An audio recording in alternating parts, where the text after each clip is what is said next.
Happy Saturday, everybody. This is Eric in the Card Closet. Thanks for joining me again. I'm going to talk a little bit about my next project. If you were hanging around till the end of my last video, you heard me talk about set building and the way that I go about set building. And I've taken a big step on the 1957 set build that I officially launched last video. And in case you didn't listen to the end, I've got a tried and true strategy for completing sets in a very economical way. The first thing I do is I look on eBay for a lot that will put me, somewhere around 3/4, 2/3 to 3/4 complete, just all in one fell swoop.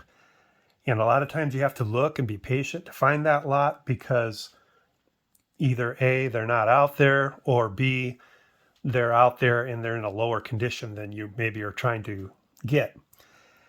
So that's step one.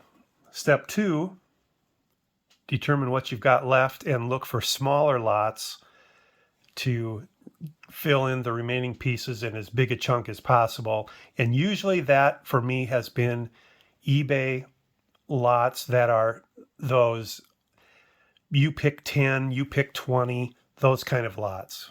And you usually can get a pretty good per card price on those as well. And then thirdly, whatever's remaining, you have to go one by one by one. So for 1957 Topps, I started looking for big lots, and a couple of them that I wanted were sold for too high a price. And there was another one that just wasn't in the condition I was looking for. I don't want my 57 set to be beautiful, mint condition, but I do want it to be at least in that very good to excellent condition range. Excellent would be wonderful.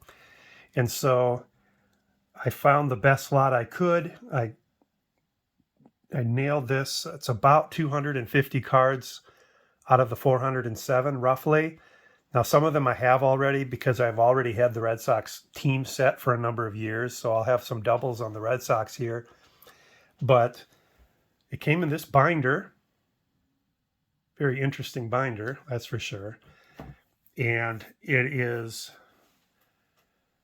about 250 cards. And just to give you kind of a idea what I'm looking at here, I spent about $350 for this lot, which $350 for 250 very good to EX conditioned 1957 Topps baseball cards is a really good deal. So I'm off to a flying start here. We'll quickly look through them. I have not actually looked through these yet other than just to quickly glance at the condition. But, everybody's favorite ears, Don Mossy. I'm going to go really quick. It looks like he's got blank spots in the pages, so yeah, he's going by card number. So for those of you that put your card sets together 1, 2, 3, 4, 5, 6, regardless of what team they're on or what's on the front of the card, it looks like that's how this is put together. That's not the route I usually go, but you know what, since they're already packaged up like this, I'll do that with this set. Here's Herb's score. It was advertised as being just a bunch of commons. Richie Ashburn, he's a Hall of Famer. Looks like they all kind of came down out of the pockets a little bit in transport. Here's Harvey Keene. A lot of no-name players, a lot of players I recognize from later years.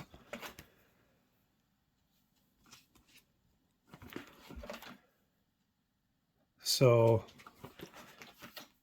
I'm up to 69% complete on the set now. I was 11% complete before I got this one. There's a Don Newcomb. It's nice. Andy Pafko, he of 1952 Topps fame. Who else we got here? A lot of people I'm not familiar with. There's Wally Post.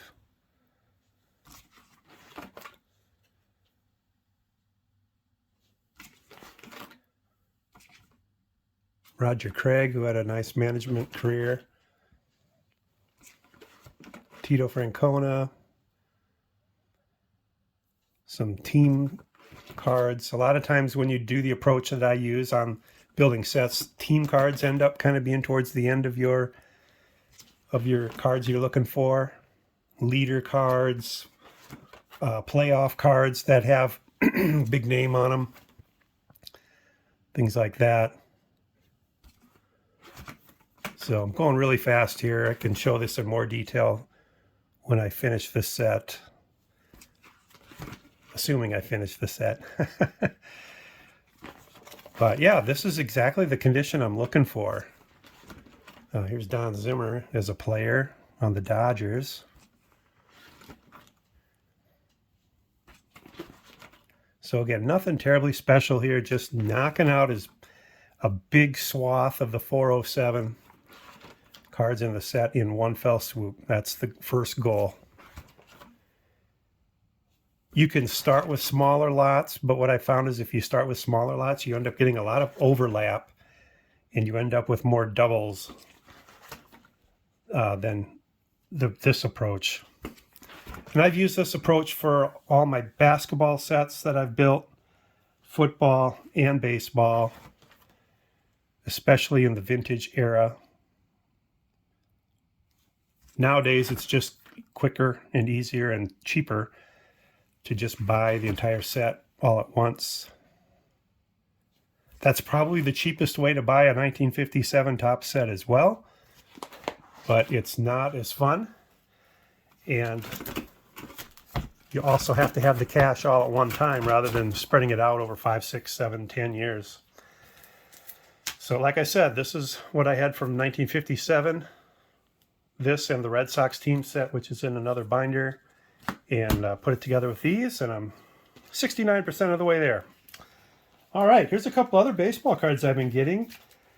You know that I'm kind of haphazardly looking at the 69 set, not real interested in it, to be honest with you, anymore, but when I made a purchase from Greg Morris recently, I just looked through his 69s to see what else was really cheap. So the Gibson, the Rose, and the Morgan there, I think they were $2 to $3 each. I couldn't pass that up. Here's an interesting one. This is Marv Olson.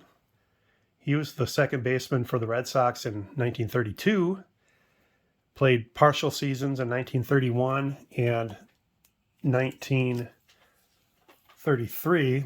This really needs to be cleaned up. Look at that. It's dirty. But more importantly, he's from Gayville, South Dakota, which is where my dad is from. And Marv's brother was my dad's Little League baseball coach growing up. And Marv was a scout at that time. And whenever he was coming through South Dakota, he'd stop in for a few days and would help coach baseball practice from time to time. So my dad got to know him a little bit. And that's from the 1966 James Elder postcard set. So as you can see on the back, it's a postcard. And these lines here are part of the card. It's not damage to the card. I've looked these up because I was curious about that, and every one I can find a picture of online has those same lines on it.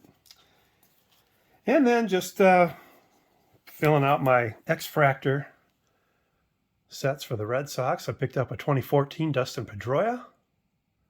So look at the juxtaposition of 57 tops to today's world X-Factors. 2006 X-Factor of Josh Beckett. And also David Wells. Did you remember David Wells was on the Red Sox? Here's a 2005 Finest X-Factor of Big Papi. I like that. I like how the X-fraction extends up into this part up here. On the picture, when I bid on this, I did not detect that. I thought it was just going to be within the circle here, but pleasantly surprised to see that extend further. And then probably my favorite X-Fractor pickup here. This is 2002 Finest X-Fractor, Pedro Martinez. One of my favorite pitchers of all time. Did not have his X-Fractor of this card yet. So that's what I've got for today. I'm going to put these cards into the binder. Might take out my 57 Red Sox from their team set binder and put those into the binder here as well, and keep working on 1957. So if you're a set builder, hope you found that helpful. Like I said, I've been using that approach for many years now, tried and true, and it works. So best of luck to you set builders. Hope that helps. Also, hope you're having a great weekend. Thanks for joining me in the card closet tonight. Super, super appreciate you being here. So appreciate your friendship and your comments and all the good stuff that the YouTube community provides. Thanks, everybody. Talk to you later. Bye.